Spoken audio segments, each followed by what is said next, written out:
Okay, here we're going to go through the programming of the Fetcoe XTS.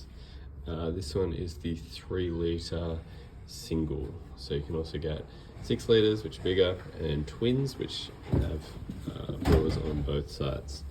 Now, to get into the programming, you need to switch the machine off at the back, just with this guy, and we're going to turn that on. And once the screen lights up, we're going to hold that in at the bottom and keep holding until we get into the settings. Now there's a bunch of settings in here. I'll just scroll through them. So the first screen, if we look at it as columns, the first column is programming. So that's got things like dispense time, dispense volume, all that kind of stuff. Then we've got general, which has tank temp. We're going to set this to 93 degrees if you haven't otherwise. You can just keep going down until you get to there.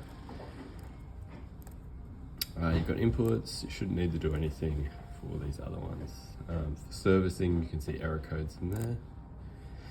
But we want to go back to program. So if I scroll down to this screen, this selects which program it is. So I think you can have up to 4 on each side. So if you've got a twin one, you can have 4 on the right and 4 on the left.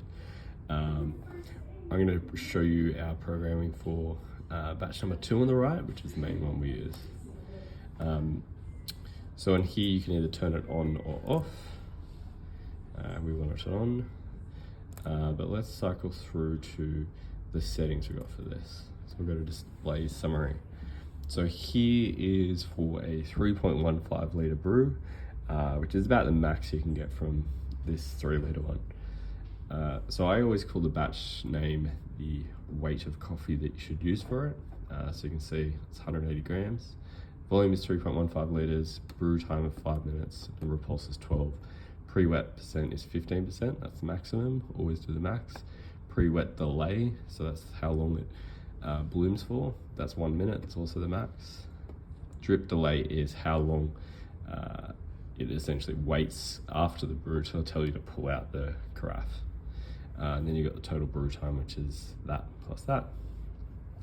Cool, now if we wanted to change this, or if you're doing, let's say you want to program the 6 litre brew for the bigger one, you'd go into change from batch summary.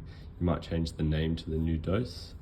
So if you had a 6 litre brew, what we're going to do is divide 6,000 divided by, we'll go 17.5. That's going to be 342. So I might change the name in this case to 342. I'm not going to do that now though. But then you can go down and change the volume. So the max you can do on this is 3.85. The 6 litres you can obviously go up and probably beyond 6. Brew time, the bigger the brew, if you are doing a 6 litre brew, I'd probably push that to at least 6 minutes to avoid overflow, maybe like 6.5 minutes or 7 even, just to be sure. Same with number of pulses. The bigger you go, you might want to increase the pulses. So if you're doing the 6 litre, probably go up to like 18.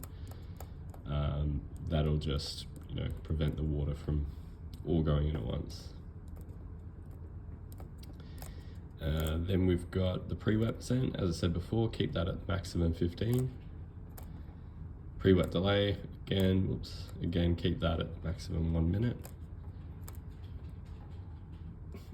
Drip delay, 1 minute's probably enough for this. That one doesn't really matter if even you have it at 0.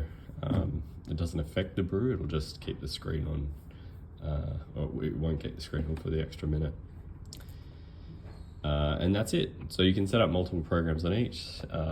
If the cafe, for instance, does a different size for mornings, for afternoons, or maybe they've got large conference or a small conference, they might name the programs more like that. And that's really all you need to do. So to exit and to save, you just scroll all the way up and that'll go back into normal operation.